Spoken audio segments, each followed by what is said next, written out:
शांति। बहुत सुंदर हमने पिछले सत्र के अंदर कर्म के सिद्धांत को समझा कि कर्म और फल इनसेपरेबल है, एक दूसरे के पूरक है और इसीलिए व्यक्ति चाहे अपनी चालाकी से कहीं से भी छूट जाए, लेकिन अपने कर्मों से कभी वो छूट नहीं सकता है। शास्त्रों के अंदर ये बात आती है कि मनुष्य जैसा कर्म करेगा वैसी योनि में उसको जाना पड़ेगा अपने फल को भोगने के लिए। पशु पक्षी कीड़े मकोड़े आदि कितनी योनियों में जाना पड़ता है। 84 लाख योनियों से गुजर करके लास्ट में उसको मनुष्य जीवन प्राप्त होता है।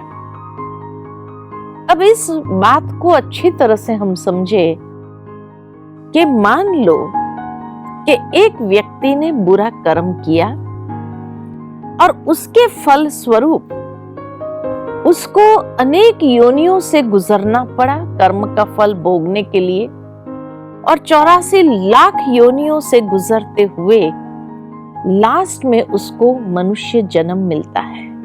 इसलिए कहते हैं मनुष्य जन्म अति दुर्लभ है, ये बार बार नहीं मिलता है। लेकिन सोचने की बात तो ये है कि मान लो कि मैंने कोई बुरा कर्म किया, इसलिए मुझे पशु योनि में जाना पड़ा।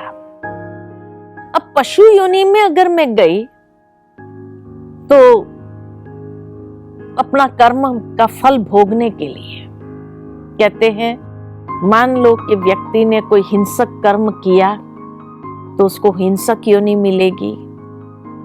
कोई बिल्ली की तरह चोरी करके दूध पी जाती है या ऐसा चोरी से खा लेती है तो उसको दूसरे योनि में बिल्ली की योनि प्राप्त होती है। अब मान लो कि एक व्यक्ति ने चोरी किया और उसके फल स्वरूप उसको वो योनि प्राप्त हुई जहां उसको चोरी से खाना पड़ता है, तो फल कैसे हुआ?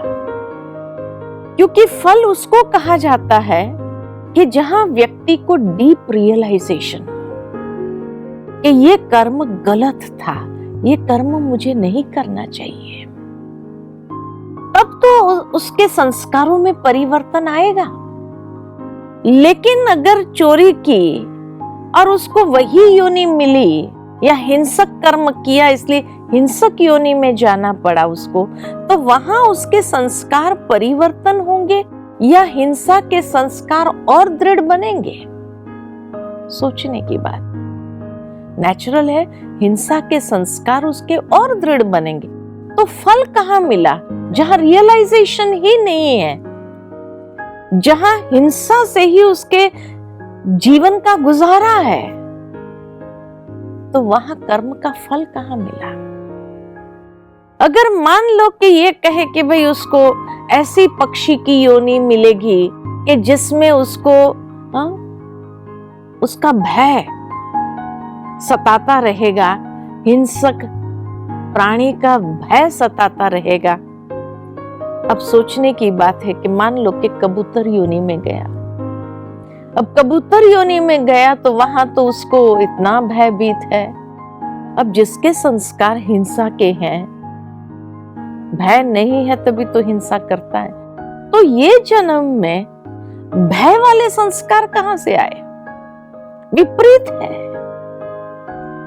तो न वैसी योनि उसको प्राप्त हो सकती है, न वैसी योनि प्राप्त हो सकती है। तो कर्म का फल कहां मिला? और साथ ही साथ हम देखते हैं कि मान लो कि सारे फल भोग करके 84 लाख योनियों से गुजर करके फिर जब मानव बनता है तो मनुष्य हर रीति से संपूर्ण होना चाहिए। लेकिन कोई बच्चा जन्मते ही लूला लंगड़ा अंधा बहरा पैदा होता है। अब जन्मते उसने कौन सा कर्म किया?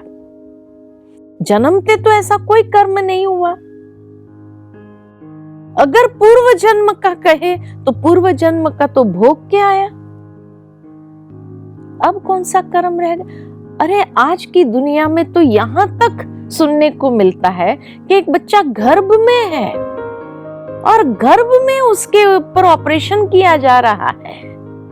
अब जो बच्चा पैदा ही नहीं हुआ, जब कर्म आरंभ ही नहीं किए, उसके पहले इतनी भोगना, यातना से गुजरना, ये कौन से कर्म का फल है?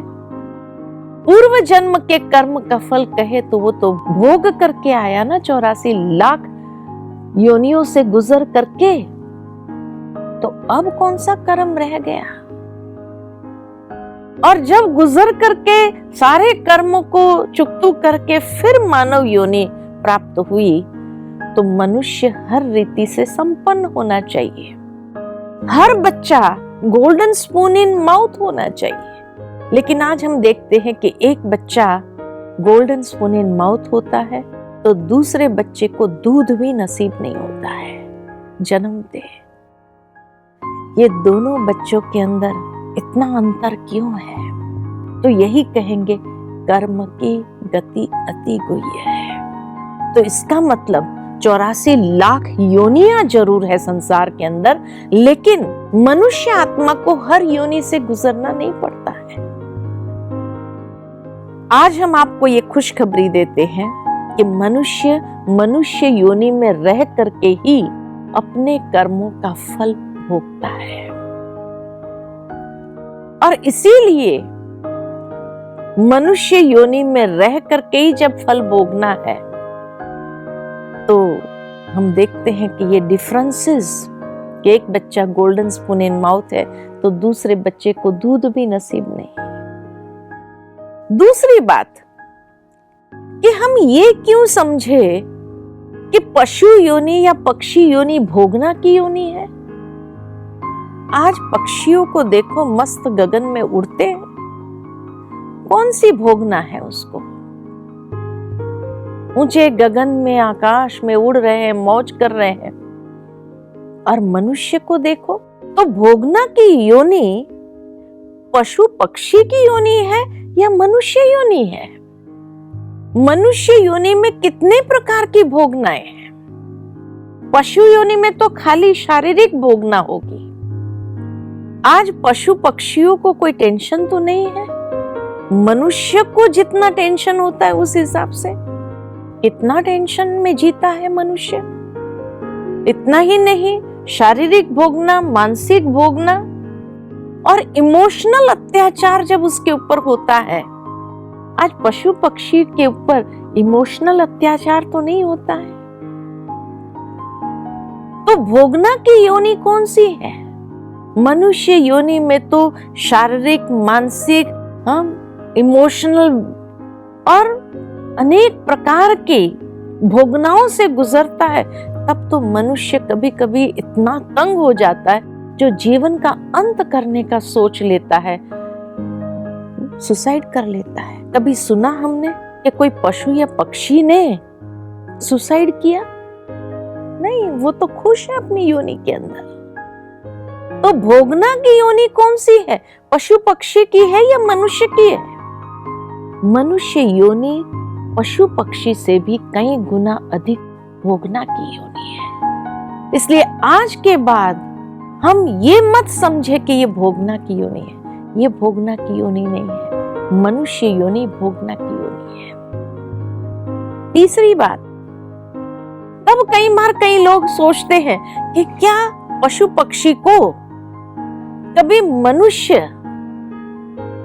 बनने का विचार नहीं आता हो? वो मनुष्य योनि में आना नहीं चाहता होगा? मैं एक ही बात आपसे पूछूं कि आज मान लो कि मनुष्य हर रीति से भोगना भोग रहा हो, शारीरिक, मानसिक, इमोशनल, हर रीति से भोगना भोग रहा हो, और उस वक्त भगवान अगर उसके सामने आकर के पूछे, क्या दूसरा जन्म मैं तुझे कोई पशु पक्षी कीड़ा मकोड़ा बना दूं? तो मनुष्य बनना चाहेगा? इतनी भोगना के बावजूद भी मनुष्य शायद यही कहेगा, नहीं, मैं मनुष्य ही रहना चाहता हूं। ठीक इसी तरह हर आत्मा अपनी अपनी योनि में बहुत खुश है। आज पशु पक्षी अपनी योनि में बहुत खुश है, कीड़े मकोड़े अपनी योनि में बहुत खुश है। आप सोचेंगे बहन जी आपको कैसे पता? आज अनाज में जब कीड़े पड़ जाते हैं, उस अनाज को जब हम धूप में रखते हैं तो देखा जाता कि वो कीड़ा भी अपनी जान बचाने भागता है। क्यों? क्योंकि उसको अपनी योनि प्रिय है। पशु पक्षी को भी अपनी योनि प्रिय है, इसीलिए वो अपनी जान बचाने भागते हैं। मनुष्य को भी अपनी योनि प्रिय है।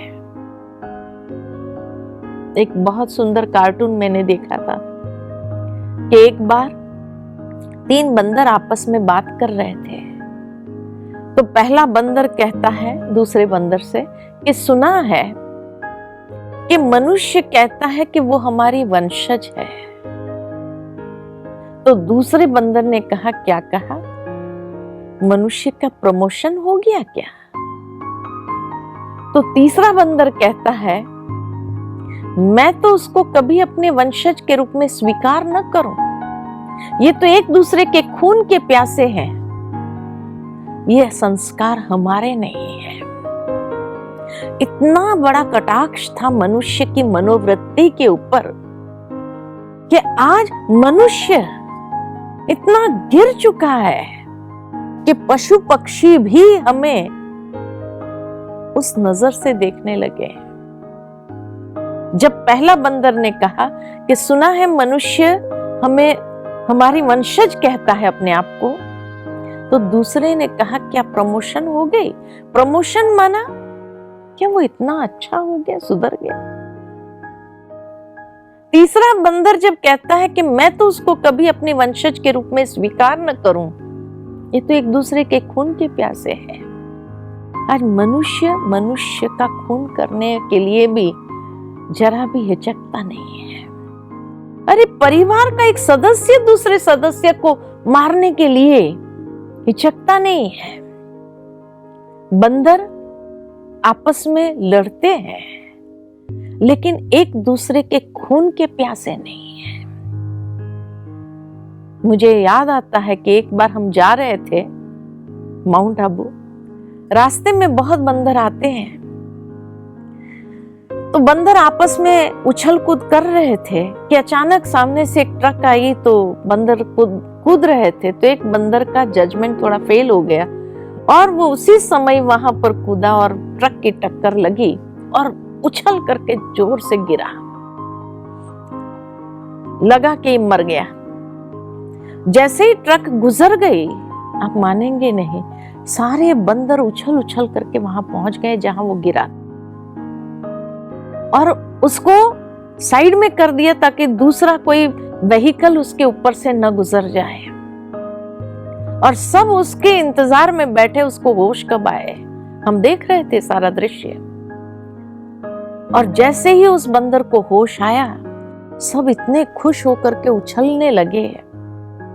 ये बंदर है। आज मनुष्य को अगर कोई टक्कर मार दे तो लोग खड़े भी नहीं होते हैं देखने के लिए या उसको कोई मदद करने के लिए, उसको हॉस्पिटल तक पहुंचाने के लिए। इतना अंतर है मनुष्य में और बंदरों में। इतना बड़ा कटाक्ष मनुष्य की मनोवृत्ति पर किया गया था। इसलिए कहा कि हर प्राणी अपने अपनी योनि में बहुत खुश है। दूसरी बात कि कहा जाता है जैसा बीज वैसा फल।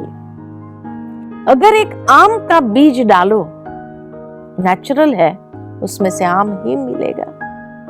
आम का बीज डाल करके उसमें से चीकू तो नहीं मिलेगा। क्यों? क्योंकि बीज अलग है। धरनी वही है, आकाश वही है, वायु वही है, जल वही है, लेकिन एक बीज से दूसरा फल नहीं मिलता है। क्यों? क्योंकि हर बीज की कैरेक्टरिस्टिक्स और फीचर्स अपने अपने हैं। इसीलिए एक बीज से दूसरा फल नहीं मिल सकता है। टेस्ट आ सकता है कलम करके, लेकिन एक बीज से दूसरा फल नहीं मिल सकता है। ठीक इसी तरह ईश्वर ने भी मनुष्य आत्मा को एक बार मनुष्य योनि में रोपित कर दिया, तो फिर वो जानवर कैसे बनेगा? जिस आत्मा को जानवर योनि में रोपित कर दिया, वो मनुष्य कैसे बनेगा? क्योंकि दोनों आत्मा के कैरेक्टरिस्टिक्स और फीचर्स अपने अपने हैं। आज मनुष्य आत्मा के कैरेक्टरिस्टिक्स और फीचर्स क्या है? तो आत्मा में इतनी पोटेंशियल है जो 10 साल तक का सोच सकता है, प्लानिंग कर सकता है और सारा प्लानिंग करके वो चलता है। इतनी क्षमता है। उसके बच्चे के बच्चे क्या खाएंगे वो भी सोच लेता और इकट्ठा करना शुरू कर देता है। जानवर शाम को क्या खाएगा उसके लिए भी इकट्ठा नहीं करता है। हर योनि की विशेषता अपनी अपनी है। मनुष्य में एक्स्ट्रा समझ शक्ति है, एक्स्ट्रा सोचने की पावर है, इतनी पोटेंशियल है उस आत्मा के अंदर जो जानवरों में नहीं है लिमिटेड है, अंडरस्टैंडिंग लिमिटेड है। मनुष्य से एक्सेल हो जाए ऐसा नहीं है, लेकिन जानवर में जो विशेषता है वो मनुष्य में नहीं है। कहा जाता है कि कोई अगर प्राकृतिक आपदा आने वाली होती है, भूकंप आने वाला होता है, तो जानवरों को 24 घंटे से पहले मालूम पड़ जाता है।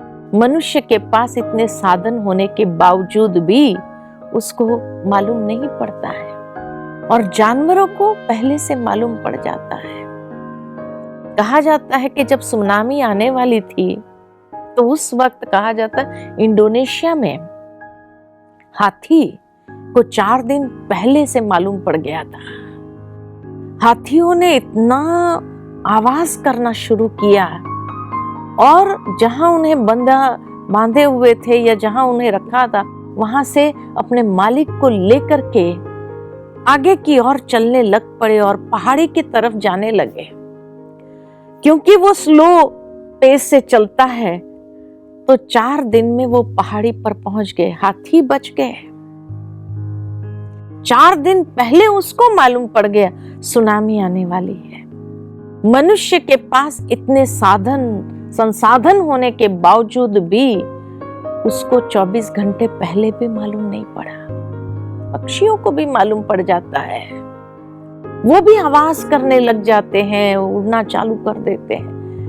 तो जो विशेषता उनमें है वो मनुष्य में नहीं है, और जो विशेषता मनुष्य में है वो पशु पक्षी में नहीं है। तो हर आत्मा रूपी बीज की कैरेक्टरिस्टिक्स अपनी अपनी है। तो एक बीज से दूसरा फल कैसे मिल सकता है? सोचने की बात है। तब कहा कि हर मनुष्य आत्मा अपने कर्मों का फल अपनी योनि में रह करके ही चुकता करता है। जानवर अपने कर्मों का फल अपनी योनि में रह करके चुकता करता है। आज एक कुत्ते को भी हम देखें, एक कुत्ता जो है मोटर गाड़ी बंगले में घूम रहा है, दूध और ब्रेड खा रहा है, और दूसरा कुत्ता डस्टबिन से कचरा उठा करके खा रहा है। वो अपनी योनि में रहकर अपने कर्मों का फल भोगता है। मनुष्य अपनी योनि में रह करके कर्मों का फल भोगता है। आज अगर सारी योनियों में घूम करके आए फिर तो कर्म सिद्धांत ही फेल हो जाए। इसीलिए मनुष्य अपनी योनि में बहुत खुश है और अपनी योनि में रह करके ही अपने कर्मों का फल भोगता है। कई बार कई लोगों को पूर्व जन्म याद आता है। देखा जाता है कि कई लोग जो बताते हैं पूर्व जन्म की बातें, छोटे छोटे बच्चे, और वहां जाकर रिसर्च किया जाता है तो वास्तविक होता है। मुझे याद आता है एक छोटा बच्चा, दीपक नाम था उसका, 3-4 साल का जब हुआ तो अपने माता पिता को कहता था, जैसे ही बोलना शुरू किया कि मुझे अपने घर जाना है, मुझे अपने घर जाना है। माता पिता बार बार उसको समझाए यही अपना घर है। वो कहे नहीं, मेरा घर अलग है, मुझे वहां जाना है। खैर माता पिता को तो मालूम नहीं था। एक दिन बच्चे को गाड़ी में घुमाने ले जा रहे थे और घूम करके जब वापस आ रहे थे तो एक मोड़ आया जहां से बच्चे ने कहा कि अब यहां से राइट ले लो। माता पिता ने कहा नहीं बेटा, हमारा घर तो इस तरफ है। कहा नहीं, मेरा घर इस तरफ है, इस तरफ ले लो। फिर राइट लेफ्ट आदि बताते हुए एक बहुत बड़े बंगले के पास पहुंचा। कहा ये मेरा घर है। बहुत खुश हो गया। कहा बेटा ये अपना घर नहीं है। उन्होंने सोचा पता नहीं किसका बंगला है और कहाँ ये ले आया। कहा नहीं, मेरा घर है ना, चलो आप। वहां वॉचमैन खड़ा था, उसको कहा शारदा है घर में? तो कहा है। कहा दरवाजा खोलो। उसने दरवाजा खोला, अंदर लेके गया। वहां जाकर के बेल बजाई, वो बहन आई। बहन को देखते ही कहता है शारदा मुझे पहचाना नहीं? पता नहीं कौन है। फिर जाकर के वो अपनी कुर्सी पर जहां हमेशा बैठता था उसी कुर्सी पर उसी स्टाइल में जाकर के बैठा।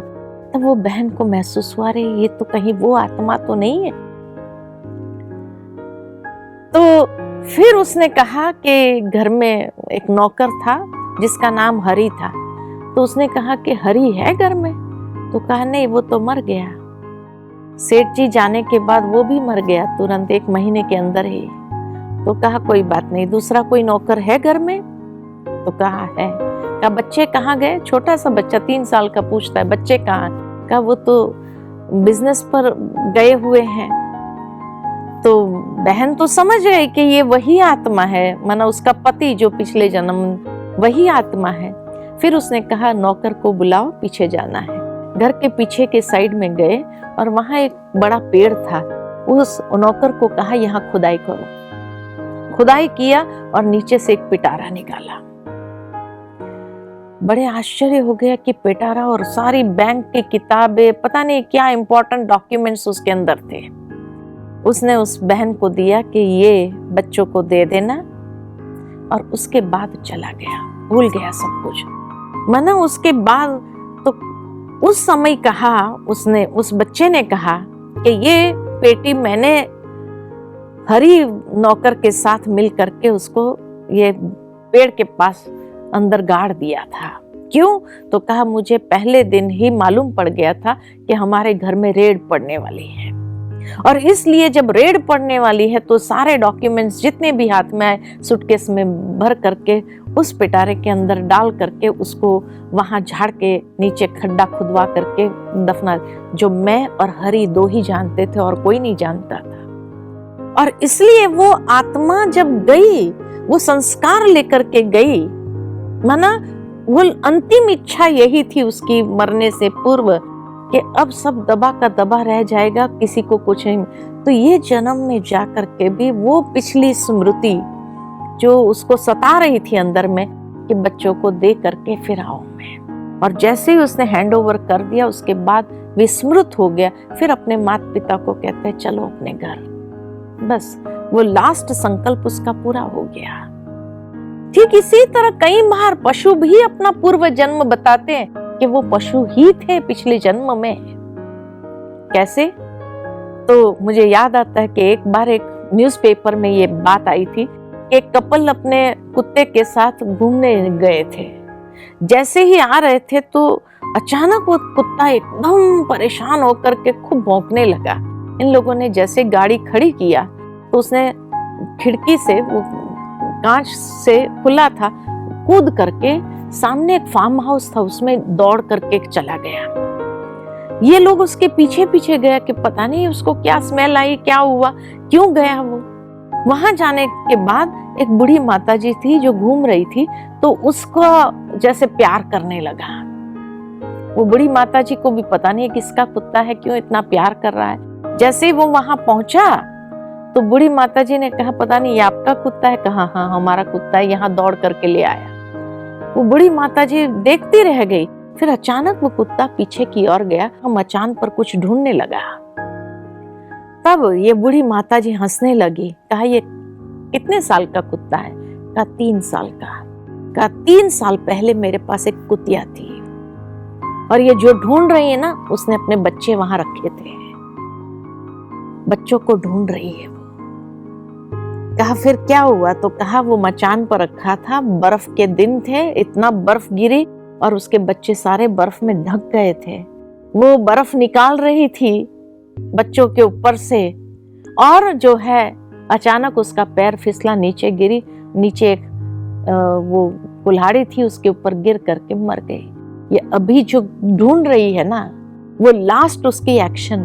तो एक कुत्ते ने भी अपना पूर्व जन्म बताया, तुम कुत्तिया ही थी। मनुष्य ने अपना पूर्व जन्म बताता है, मनुष्य है। तो किसी ने आज तक ये नहीं बताया कि जानवर योनि से मनुष्य बने, ये किसी ने नहीं बताया। कहने का भावार्थ, मनुष्य योनि में रह करके ही अपने कर्मों का फल भोगता है। ओम शांति।